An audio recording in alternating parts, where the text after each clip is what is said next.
কর্মসংস্থানে যাবে সেখানে তার নিরাপত্তার গ্যারান্টি তৈরি করা সরকারের দায়িত্ব, তার পড়াশোনার দায়িত্ব সরকারের।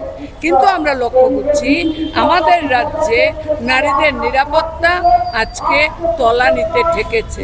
শুধু মনীষা দাস না, আনন্দনগরে অষ্টম শ্রেণীর ছাত্রী, তার উপর একটানা 6-7 ঘন্টা তার উপর রেপ সংগঠিত হয়েছে।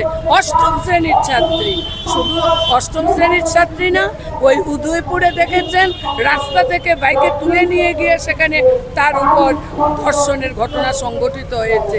ফলে এই যে একটা নৃশংস অমানবিক পরিস্থিতি আমাদের রাজ্যে তৈরি হয়েছে, একদিকে যখন আমরা খাবারের জন্য লড়াই করছি, কর্মসংস্থানের জন্য লড়াই করছি, অন্যদিকে আমাদের নিরাপত্তার যে গ্যারান্টি তা আজকে তলানিতে তৈরি হয়ে